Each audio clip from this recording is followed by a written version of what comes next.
নয়না চোখ বন্ধ রেখেই জিয়ানের শার্ট খামচে ধরল। জিয়ান দ্রুত পায়ে সিঁড়ি বেয়ে ছাদে চলে আসলো। নয়না এখনো চোখ খুলেনি। হৃদযন্ত্রে ধুকপুক আওয়াজ হচ্ছে। এই যে ম্যাডাম, চোখ খুলে একবার দৃষ্টি স্থির করুন। সুনয়না তোমার মন কর্ষণ করা আখির পল্লব মেলে দাও। নয়না পিটপিট করে চোখ খুলল। পূর্ণ চাঁদের আলোতে জিয়ানের চেহারা স্পষ্ট হলো নয়নার দৃষ্টিতে। নয়না জোরে চিৎকার করল। জিয়ান নয়নার মুখের উপর হাত রেখে ফিসফিস করে বলে, কেস খাওয়াতে চাচ্ছ কেন বউ? কই তোমার জন্য 7 সমুদ্র 13 নদী পাড়ি দিয়ে আসলাম কিসমিস খাওয়াবা তা, না সোজা কেস খাওয়ানোর ধান্দা?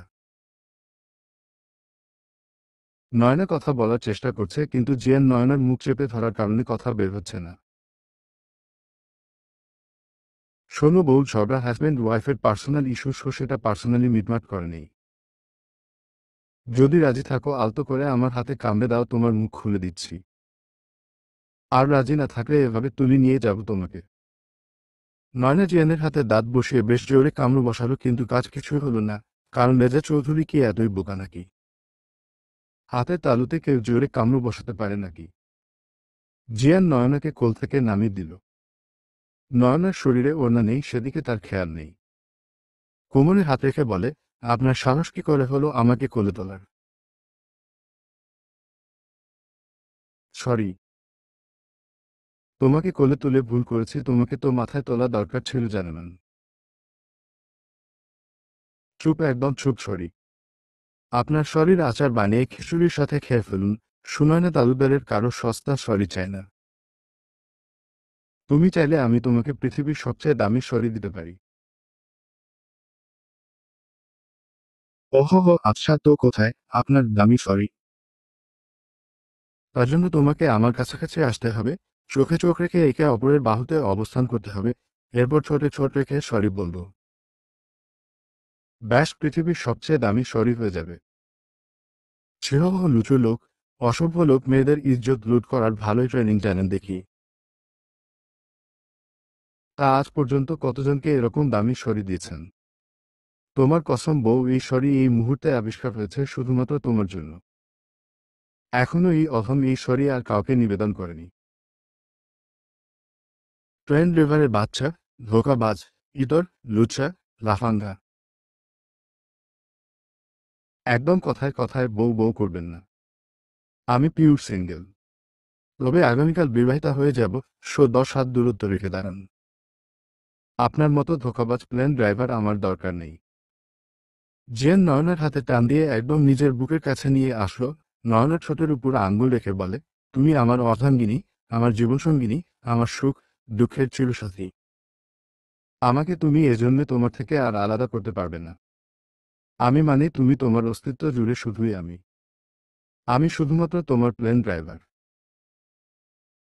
ক্যাপ্টেন রেজা চৌধুরী তা স্বীকার করছে। জিয়ান নয়নার এতটা কাছে যে নয়নার মুখে জিয়ানের গরম নিঃশ্বাস আছড়ে পড়ছে। এলোমেলো লাগছে নয়নার, হৃদয়ে কেমন তুফান বইছে। গলা শুকিয়ে আসছে। হার্টবিট ফাস্ট হচ্ছে। নয়না দু কদম সরে এসে জোরে জোরে নিঃশ্বাস নিল।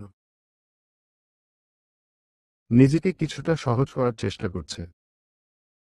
মনে মনে বলে, একদম বলে যাস না নয়ন, ভুলে যাস না কদিন সে কি করেছে। নয়না নিজের বুকের বাম পাশে হাত রেখে নিজের হৃদয়ের উথাল পাথাল থামানোর চেষ্টা করছে। মনে হচ্ছে এক্ষুনি হৃৎপিণ্ড বাহিরে চলে আসবে। জেন নয়নার পেছনে দাঁড়িয়ে মৃদু স্বরে বলল, আমি তোমাকে ঠকাইনি নয়না, তুমি ভুল বুঝেছ আমাকে। জাস্ট একটা কনফিউশন ক্লিয়ার করলেই তুমি বুঝে যাবে। নয়নার অবচেতন মন মাত্র আন্দাজ করল তার সাথে ওনা নেই। মুহূর্তেই নিজের হাত দুটো জড়িয়ে নিল।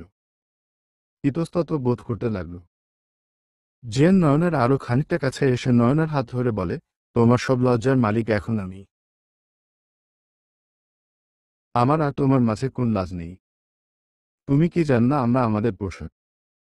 তোমার সব রূপ আমার জন্য উন্মুক্ত। বলেই নয়নাকে জড়িয়ে ধরল।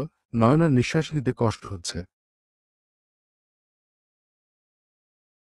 জিয়ান নয়নার অতিরক্তির কাছে আসলেই নয়নার এই সমস্যা দেখা দেয়।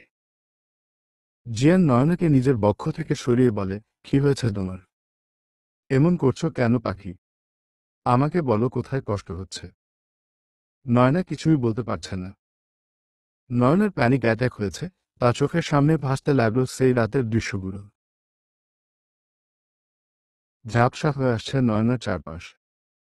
জিয়ান বেকুল হয়ে পড়ল প্রেয়সী এই অবস্থা দেখে। রাত তখন 3:30। জিয়ান অনিকাকে কল করলো, রিং হচ্ছে কিন্তু রিসিভ হচ্ছে না। কারো পায়ের আওয়াজ পেয়ে নয়নাকে নিয়ে দেয়ালের পেছনে লুকিয়ে পড়ল। ততক্ষণে নয়না বেহুশ। বিয়ে বাড়ি, অনেক আত্মীয় স্বজনরা এসেছে, তাই বাড়ি ভর্তি মানুষ। জিয়ান নয়নাকে নিজের মধ্যে জড়িয়ে নিল। লোকটা চলে যেতেই নয়নাকে কোলে তুলে আবার জাহানারা বেগমের পাশে শুয়ে দিল। খানিকক্ষ তাকিয়ে রইল নয়নার দিকে। আবছা আলোতে মেয়েটাকে আরো স্নিগ্ধ লাগছে। নয়নের কপালে চুমু দিয়ে বের হয়ে আসার সময় দরজা আলতো হাতে চাপিয়ে দিয়ে আসলো। নিচে আসতেই ঘটল এক বিপত্তি। হঠাৎ করে পেছনে থেকে একজন জিয়ানকে ডেকে বলে, এই ছেলেকে তুমি? তোমাকে তো এর আগে দেখিনি কখনো।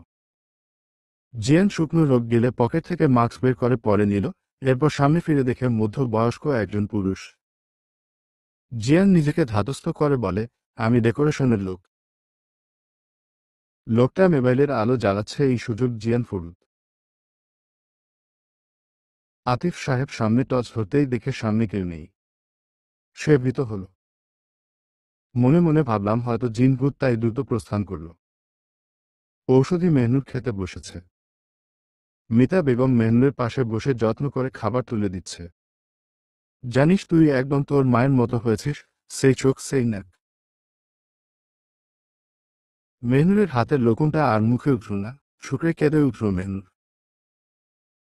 মিতা বেগম উঠে এসে নয়নার মাথায় তার বুকে চেপে নিয়ে মাথায় হাত বুলিয়ে বলে, চিরজীবন কেউ বেঁচে থাকে না মা, তোর 1 মাস চলে গেছে, তাতে কি আমি তো আছি। জানিস, সবচেয়ে বড় কষ্ট হলো এত কিছু হয়ে গেছে আমার বোনের মতো ফ্রেন্ডের সাথে, আমি তা জানতেও পারলাম না। তার শেষ সময় তাকে একবার দেখতে পারলাম না। আম্মু বারবার তোমাদের কথা বলছিল, কিন্তু আমরা কোনোভাবে তোমাদের কন্ট্যাক্ট করতে পারিনি। লাস্ট 5-6 বছর তোর মায়ের সাথে আমার যোগাযোগ বিচ্ছিন্ন। তোর বাবা পছন্দ করতেন না আমাদের জনের সখ্যতা। বাবা, এই শব্দটা এখন হৃদয় কাটার মতো বিধে। আম্মু যখন মৃত্যুর মুখে তখন সে তার নতুন জীবন সাজাতে ব্যস্ত। আমি নিজের ছোট বিজনেস আর চাকরির বেতন দিয়ে লড়ে গেছি আম্মুর জন্য। 1 সপ্তাহ আগে আম্মুর একটা পুরনো ডায়েরি খুঁজে পাই, সেখানেই তোমার ডিটেলস পেয়েছি আমি।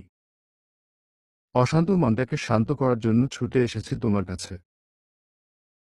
মিতা বেগম মেহনুরের কপালে চুমু দিয়ে বলে, একদম মন খারাপ করবি, আমি আছি তোর জন্য। জানিস, রেজার বিয়ের ইনভিটেশন দেওয়ার জন্য অনেকবার ট্রাই করেও কন্ট্যাক্ট করতে পারিনি। রেজার বিয়ে? হ্যাঁ, রেজার বিয়ে সম্পূর্ণ হয়েছে। মেয়েটা দারুণ দেখতে, তবে বয়সে একটু কম। মানিয়ে নিতে পারলেই হয়।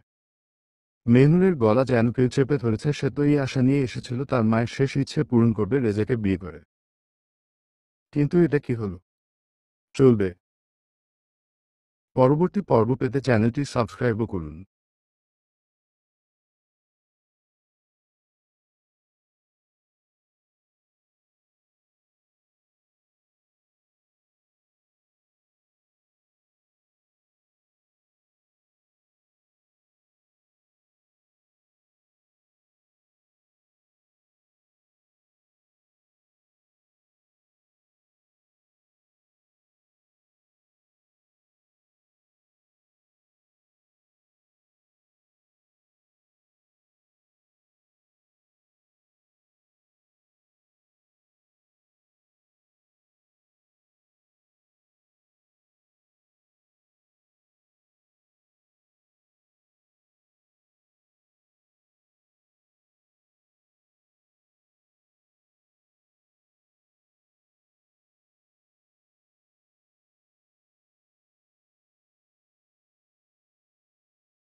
পরবর্তী পর্ব পেতে চ্যানেল